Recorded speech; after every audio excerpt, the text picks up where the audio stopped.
આગના 5 દિવસ પછી પણ દાંડિયા બજારના જાંબુબેટ ખાતેના શ્રી રામવે પ્લાઝામાં વીજ પુરવઠો પૂર્વવત ન કરાતા વેપારીઓને હાલાકી। શહેરના દાંડિયા બજાર વિસ્તારમાં આવેલ જાંબુબેટ ખાતે શ્રી રામવે પ્લાઝામાં ગત શુક્રવારના રોજ લાગેલી આગ બાદ અહીંના વેપારીઓ પારાવાર મુશ્કેલી વેઠી રહ્યા છે। રાત્રિના સમયે મીટરોમાં શોર્ટ સર્કિટથી લાગેલી આગ પછી હવે જીઈબી દ્વારા ફાયર એનઓસી લાવવાનું કારણ રજૂ કરી છેલ્લા 5 દિવસથી વીજ કનેક્શન અપાતા નથી, જેથી કોમ્પ્લેક્સના 50 જેટલા વેપારીઓએ વીજ પુરવઠો પૂર્વવત ન થતાં ભારે હાલાકીનો સામનો કરવો પડી રહ્યો છે। આજે અસરગ્રસ્ત વેપારીઓએ જીઈબી તંત્ર વિરુદ્ધ હાઈના સૂત્રો પોકાર્યા હતા। શ્રી રામવે પ્લાઝાના વેપારીઓએ ડેપ્યુટી એન્જિનિયર મધ્ય ગુજરાત વીજ કંપની લિમિટેડ દાંડિયા બજાર સબ ડિવિઝન ખાતે અગાઉ રજૂઆત કરી હતી કે રામવે પ્લાઝા ખાતે તારીખ 17/5/2024ના રોજ મીટર રૂમમાં આગ લાગી હતી। અહીં પાછલા 7 વર્ષમાં 3 વખત મીટર રૂમમાં આગ લાગવાનો બનાવ બનેલો છે, જેની પાછળનું કારણ કેપેસિટી કરતાં વધુ પ્રમાણમાં લોડ આવી જતા આગના બનાવો બનેલ છે।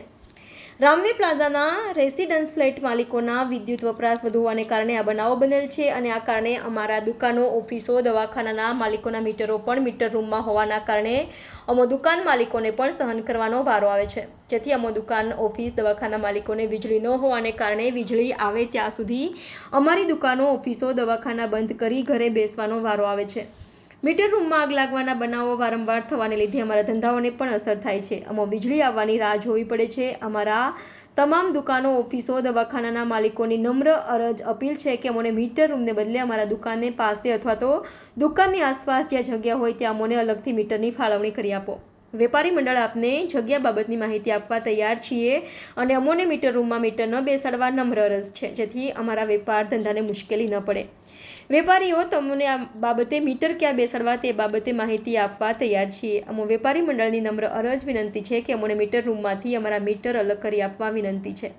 હાલ જ્યાં મીટર છે ત્યાં વેન્ટિલેટરની કોઈ સુવિધા નથી, જેના કારણે વારંવાર આવી દુર્ઘટના બની રહી છે। 2019માં આગ લાગી હતી, 2019માં આગ લાગી હતી તે વખતે એનઓસી વગર લાઇટ કેમ ચાલુ થયા હતા?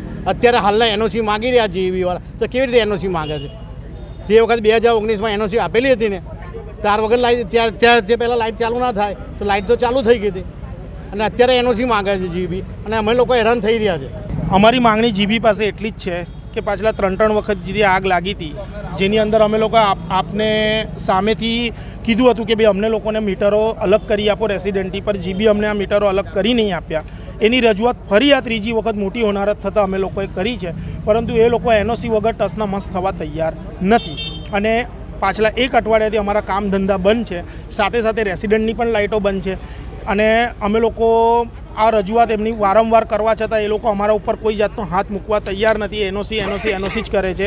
ઇવન કે એ લોકો આટલી આગ લાગ્યા પછી કોઈ અહીંયા ઇન્સ્પેક્શનમાં કે કશામાં આવ્યું નથી કે કોઈએ એ બી જાણવાની તસદી નથી લીધી કે આગ શેના લીધે લાગી છે, અને એ લોકો એક જ વસ્તુને અડીને બેઠા છે કે અમને ખાલી એનઓસી આપો તો જ અમે તમારું કામ કરીએ, કે ઇવન કામ બી ચાલુ કરવાની પરમિશન આપતા નથી, ઇવન ચેક કરવા બી કોઈ આવ્યું નથી। એ ઘડી અમારે મીટરો અલગ જોઈએ છે, એની માટેથી ચાલી રહ્યું છે, કારણ કે આગ લાગી બધા મીટરો બળી ગયા। હવે રેસિડન્સવાળાના મીટરને અમારા કોમર્શિયલના મીટર અલગ જોઈએ છે। અમારી આ માંગ છે। અમે ત્યાં જઈએ છીએ, ત્યાં આગળ કોઈ અમારી વાત સાંભળવા બી તૈયાર નથી અને અત્યારે આટલી ગરમીમાં અમે લોકો ધંધો કરી રહ્યા। તમે જાણો છો કે અત્યારે કોમ્પિટિશન કેટલું છે બિઝનેસમાં, બરાબર છે? એ સંજોગોમાં જો આ જ રીતે ચાલી રહ્યું તો અમારો ધંધો શું ચાલશે? અત્યારે અમારો મુદ્દો એ છે કે અમને અમારું કોમર્શિયલ મીટર અલગ જોઈએ છે, બસ। વારંવાર આ પ્રોબ્લેમ થઈ રહ્યો છે। 2019માં બી આ પ્રોબ્લેમ થયો હતો, એના અગાઉ બી થયો હતો, એના અગાઉ જ્યારે થયો હતો ત્યારે 15-20 દિવસ લાઇટો બંધ રહી, એ 2019માં થયું ત્યારે મહિનો લાઇટો બંધ રહી અને અત્યારે બી એ જ પોઝિશન થઈ રહી છે। એ લોકોનું કહેવું એમ છે કે રેસિડન્ટ કે પછી કોમર્શિયલ હોય, અમારી માટે બધા એક જ છે અને એક જ જગ્યાએ મીટર લાગશે, એવું એ લોકોનું કહેવું છે જીબી વાળાનું। અને અમારું કહેવું એમ છે કે અમારા મીટર અમને અલગ જોઈએ છે, બસ। ફાયર વિભાગે તો અત્યારે કશું કીધું નથી, બધું કરીને ગયા છે અને કીધું છે કે તમે ઓકે કરશો ને એનઓસી લઈ જશો ત્યાર પછી નવા મીટર લાગશે, અને જીબી વાળાએ બી અમને એ જ કીધું છે। છાયા મિસ્ત્રી।